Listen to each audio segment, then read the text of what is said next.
realism, also known as Relianism, is a UFO religion founded in the 1970s. Don't believe in that. Realism has been around, guys, ever since ancient Babylon. The concept of some other beings besides us that we should worship and fear and all of this stuff is a very old concept, guys. In fact, you wouldn't have world religions without this concept. So don't let them, just because some dude called it exactly realism in the 70s, ain't nothing new under the sun. Remember that. Scholars of religion classify realism as a new religious movement, even though realism gave birth to all world religions as we know them today. It's because realism is the resurrection of this, of all of the world religions' foundational concept. It's the resurrection of that in its antique form.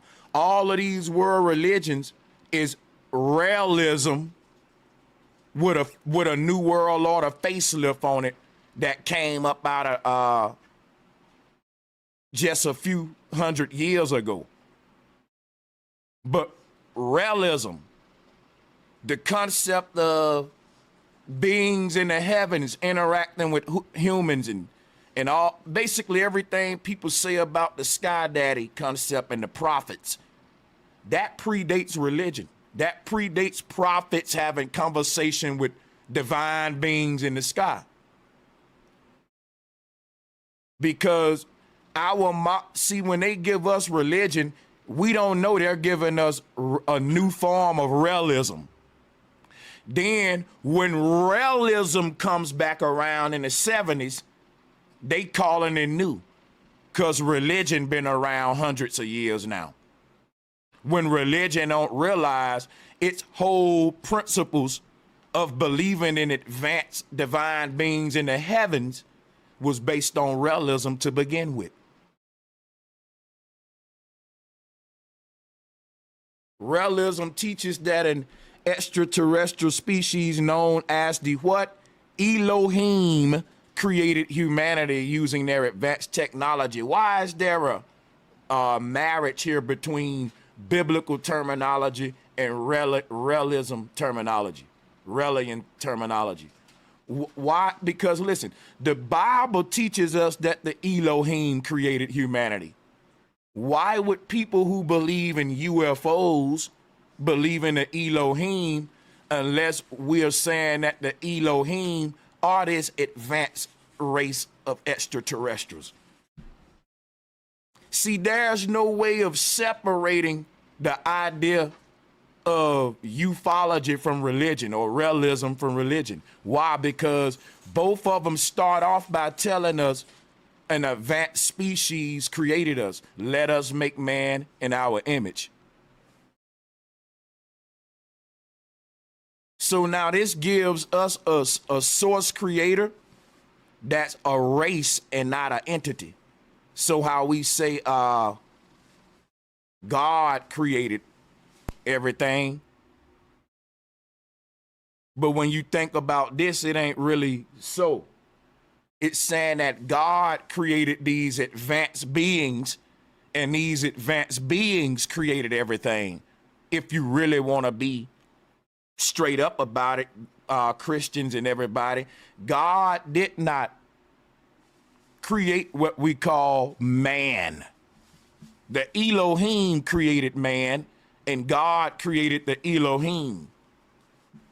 This is a hierarchy structure that's saying, see, if you actually study this entity that you calling God in your religion, it never really interacts with man directly unless it's cursing man or blessing man.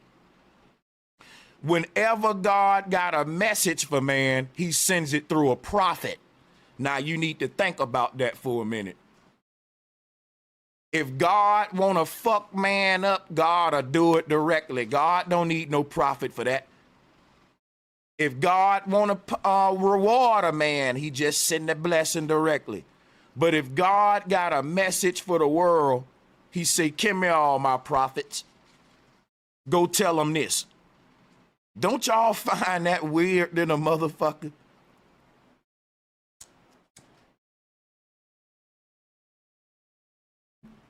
I'm going to tell you why. I'm going to tell you why. Now, just think about what I'm saying. There is no God in the sky doing none of that. It's just man on earth playing God. And when they play God, God have a tendency of punishing you directly. Because if God punish you through another man, that man can be prosecuted and blamed. It's no different than a person going to court and they saying, demons made me do it, or God made me do it. So if a group of people tell another group of people, do what I say or you will be cursed by God with a disease, they'll never see them people give them a disease, but they'll start getting sick. That's called biological warfare, where people got a way of seeding disease in your environment without you even knowing it or seeing them. These are when you don't know these covert ways of attack, you'll think it's God doing it to you hundreds of years ago. And it's biological warfare. And you'll wonder, damn, God always directly attacking my ass with a sickness. It ain't no man that come give me the sickness. I'm warned by a man that a sickness is going to come to me if I don't do what his God say. And the sickness comes. His God punishes me. Or if I do what his God say, all of a sudden, my crops are growing and getting better. Maybe the enemy stop pausing your shit because you doing what he say. Maybe the enemy stop. I'm saying, see how they do. So I praise the enemy's God. Now my farm is yielding good crops. So you know what? I'm going to keep praising his God. Because when I don't praise his God, my fruit starts spoiling. My fucking plants don't grow right. Biological warfare.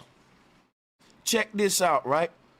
In that scenario, God is directly harming or blessing your crops, but God ain't directly telling you he's gonna do that.